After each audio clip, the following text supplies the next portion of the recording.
Hello friend, welcome to my YouTube channel. आज का ये वीडियो है चीन की राजनीतिक प्रणाली। चीन में 1949 में साम्यवादी क्रांति के बाद जनवादी चीन गणराज्य की स्थापना हुई। 1949 से 54 तक चीन का कोई अस्थायी संविधान नहीं था। 1954 में वहाँ पहली बार समाजवादी संविधान लागू किया गया। चीन से पहले रूस में साम्यवादी क्रांति 1917 में हुई थी और वहाँ 1936 का समाजवादी संविधान प्रचलित था। चीन की साम्यवादी क्रांति में रूस की प्रेरणा और सहायता दोनों का हाथ रहा था। चीन का 1954 का संविधान रूस के 1936 के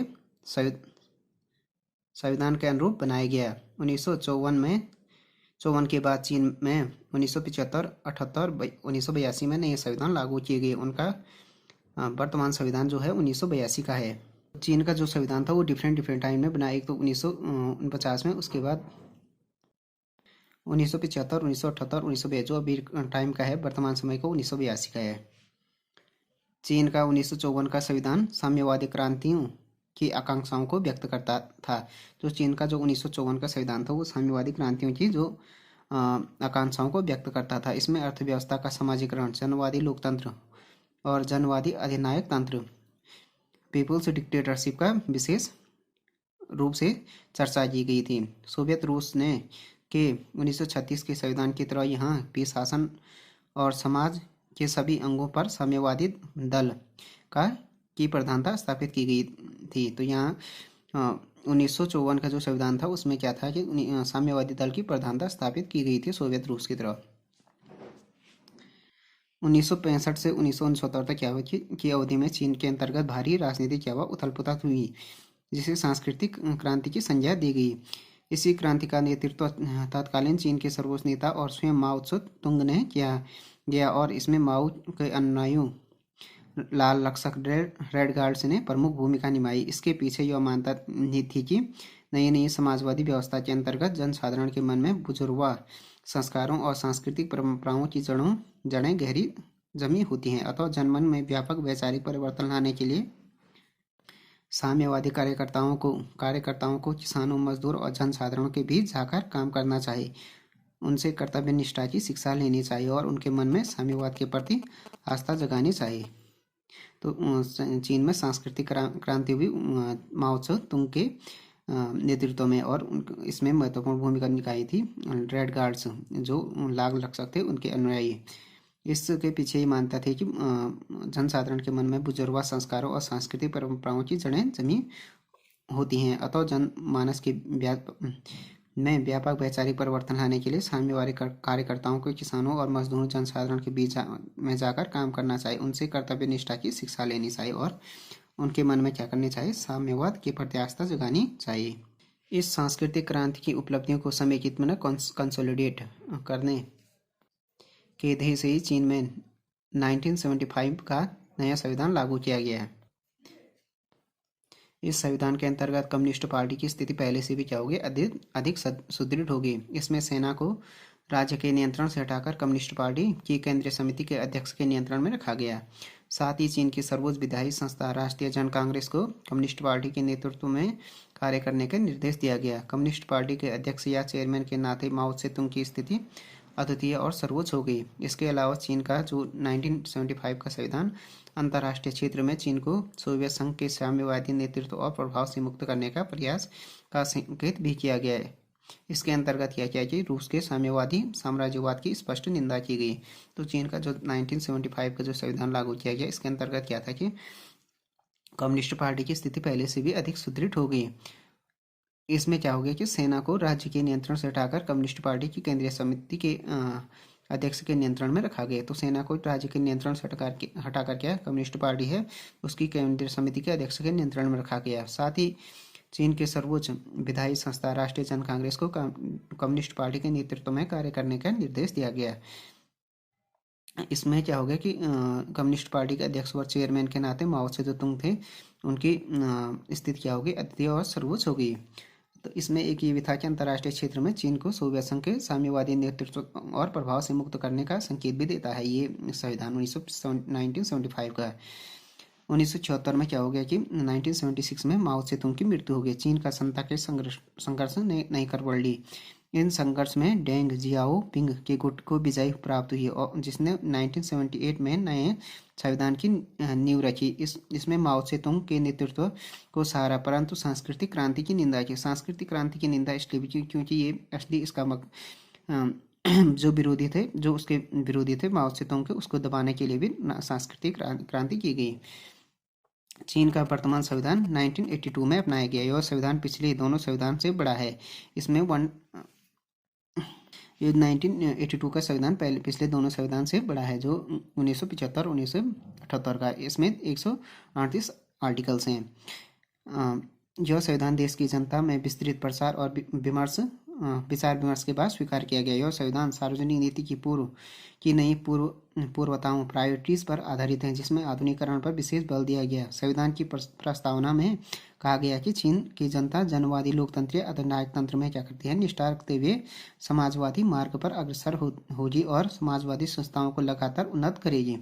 संविधान के अंतर्गत लोकतंत्रीय केंद्रवाद के सिद्धांत में प्रबल आस्था की व्यक्त की है। तो लोकतंत्रीय केंद्रवाद के सिद्धांत पर आस्था की गई। 1982 के संविधान के अंतर्गत राज्य की संरचना में एक महत्वपूर्ण परिवर्तन यह किया गया कि जनवादी चीन गणराज्य के राष्ट्रपति का पद, जो 1975 में संविधान में समाप्त कर दिया गया, फिर उसे जीवित कर दिया गया। इसमें 1982 में चीन में 1982 के संविधान के अंतर्गत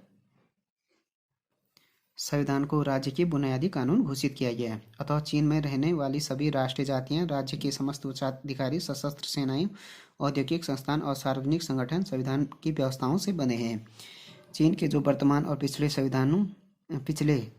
संविधानों में जनता के जनवादी अधिनायक तंत्र पर बल दिया गया है, जो कि मजदूरों और किसानों की अटूट मैत्री पर आधारित है। इस तरह यह संविधान मार्क्सवाद की मान्यताओं के अनुरूप सर्वहारा के अधिनायक तंत्र, डिक्टेटरशिप ऑफ द प्रोलेटेरिएट पर बल देता है। वर्तमान संविधान आर्टिकल 2 के अनुसार चीन गणराज्य में समस्त शक्ति या सत्ता जनसाधारण के हाथों में निहित है। हर स्तर पर जन कांग्रेसों, पीपुल्स कांग्रेस का गठन किया गया है, जो कि निम्न स्तर की प्रतिनिधि सभाएं हैं, और चीन की प्रमुख प्रतिनिधि सभा राष्ट्रीय जन कांग्रेस का आधार प्रस्तुत करती है। जन कांग्रेसों में मजदूर हो गए, किसान हो गए, सैनिक और जनसाधारण को रखा गया। चीन की जन कांग्रेसों में को सोवियत संघ की तुल्य मान सकते हैं। राष्ट्रीय जन कांग्रेस को सर्वोच्च सुप्रीम सोवियत की समांतर संस्था कह सकते हैं। अंततः जनसाधारण को न केवल राज्य के कार्य में भाग लेने का अधिकार प्रदान किया गया, बल्कि आर्थिक, सामाजिक और सांस्कृतिक गतिविधियों में उन्हीं का नियंत्रण है। अब हो गया राजनीतिक प्रणाली की मुख्य विशेषताएं चीन की। लिखित संविधान है। पहले तो चीन में लिखित संविधान को अपनाया गया है और संविधान को राज्य का बुनियादी कानून कहा गया है। साधारणतः क्या होता है कि जो लिखित कानून होते हैं वो क्या होते हैं, कठोर होते हैं, परंतु में चीन के सत्ताधारी समय समय पर अपनी बदलती हुई नीतियों के अनुरूप जिस तरह नए नए संविधानों को अपनाते रहते हैं, उससे यह लगता है कि वहाँ संविधान को बदलना मुश्किल काम नहीं है। वैसे क्या हो गया, 1982 के संविधान में संविधान संशोधन के लिए साधारण विधि के भिन्न प्रक्रिया निर्धारित की गई। अब राष्ट्रीय कांग्रेस में क्या हो गया, दो तिहाई बहुमत से अस्थायी संशोधन कर सकती है, परंतु इसका प्रस्ताव अस्थायी समिति के कम से कम 20% सदस्यों की ओर से आना चाहिए। तो एक ही हो गया इसका लिखित संविधान है, जो कि फ्लेक्सिबल है, कि रिजिड नहीं है इसका चीन का संविधान। दूसरा हो गया एकात्मक राज्य। चीन की जो राजनीति प्रणाली है उसकी विशेषता हो एकात्मक राज्य है। चीन की जनसंख्या की दृष्टि से विश्व में क्या है, प्रथम 1 अरब 40 करोड़ से ज़्यादा इसकी जनसंख्या है। क्षेत्रफल की दृष्टि में ये 95,71,71,000 वर्ग किलोमीटर के से बड़ा है। तो ये क्षेत्रफल की दृष्टि में रूस और कनाडा के बाद सबसे बड़ा देश है, तृतीय स्थान। इतना विशाल होते हुए भी चीन में क्या है, एकात्मक शासन प्रणाली अपनाई गई है। शासन के अंगों में वहाँ राष्ट्रीय स्तर पर विधायी शक्तियों का मुख्य केंद्र राष्ट्रीय जन कांग्रेस, नेशनल पीपुल्स कांग्रेस है, जो कि एक सदनीय है। 1993 में 229,921 प्रतिनिधि सम्मिलित थे, जो कि 5 वर्ष तक कार्य करने के लिए अप्रत्यक्ष रूप से चुने गए थे। 2003 में राष्ट्रीय कांग्रेस के सदस्यों की संख्या 2,2943 थी। चीन में कार्यकारी शक्ति एग्जीक्यूटिव पावर राज्य परिषद में निहित है, जो प्रधानमंत्री के नेतृत्व में कार्य करती है। चीन में न्यायिक शक्ति जो जुडिशियल पावर के प्रयोग के लिए जनवादी न्यायालयों के श्रेणी तंत्र का गठन किया गया, जो सर्वोच्च न्यायालय की देखरेख में कार्य करते हैं।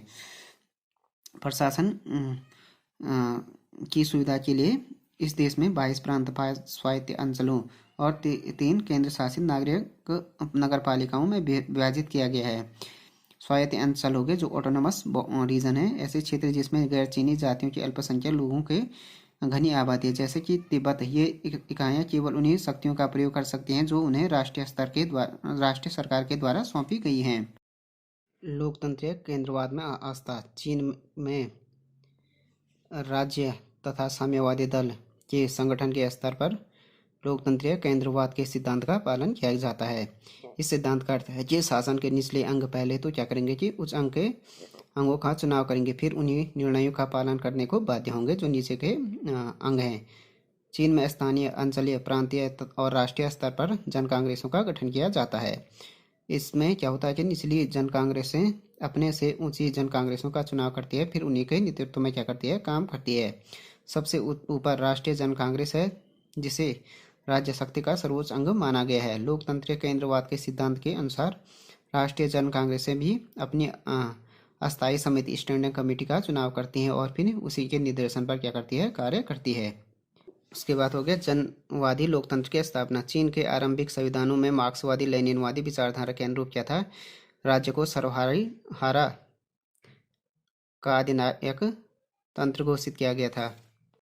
परंतु 1982 में नए संविधान में जनवादी लोकतंत्रीय अधिनायक तंत्र की संज्ञा दी गई। इससे राज्य के स्वरूप में कोई विशेष अंतर नहीं आया। इस परिवर्तन से केवल यह संकेत मिलता है कि वहाँ शुरू में सर्वहारा के विरोधी वर्ग मौजूद थे, अतः उनका दमन करने के लिए सर्वहारा का अखंड प्रभुत्व स्थापित करना जरूरी था। परंतु अब वहाँ केवल सर्वहारा और उसके सहयोगी वर्ग अर्थात किसान, सैनिक, बुद्धिजीवी ही बच गए हैं, अथवा राज्य की संपूर्ण शक्ति जनसाधारण के हाथों में आ गई है। उसके बाद हो गया राष्ट्रीय जातियों के अधिकार। चीन में 90% जो लोग हैं वो हैं हान जाति के चीनी हैं, परंतु से जनसंख्या बहुत सारी राष्ट्रीय जातियाँ सम्मिलित हैं। इन राष्ट्रीय जातियों को अपनी अपनी भाषा हो गया, लिपि हो गया, संस्कृति की रक्षा का अधिकार है और वित्तीय मामलों में थोड़ी बहुत स्वायत्तता प्राप्त है। संविधान के समस्त राष्ट्रीय जातियों की समानता, एकता और परस्पर सहयोग की भावना पर बल दिया गया है संविधान में। अब हो गया नागरिकों के अधिकार और कर्तव्य। चीन के नागरिकों को समाजवादी व्यवस्था के अनुरूप विस्तृत क्या हो गया, सामाजिक और आर्थिक अधिकार प्राप्त हैं।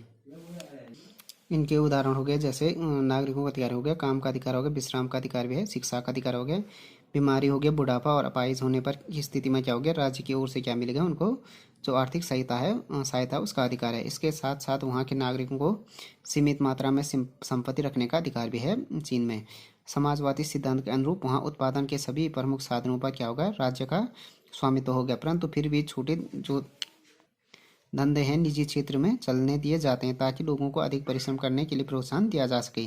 तो वहाँ पर जो उत्पादन के बड़े साधन हैं उसमें राज्य का स्वामित्व है, छोटे जो उद्योग धंधे हैं उनको निजी क्षेत्र में चलने दिया जाता है। चीन के नागरिकों के मुख्य कर्तव्य इस तरह हैं, जैसे संविधान और कानून का पालन करना, कानून के अनुसार टैक्स चुकाना, कर चुकाना, देश की सुरक्षा और राष्ट्रीय जातियों की एकता कायम करना और बाह्य आक्रमणों के समय अनिवार्य सैनिक सेवा के लिए तैयार रहना, काम के अधिकार को भी चीन के संविधान में कर्तव्य का दर्जा दिया गया है।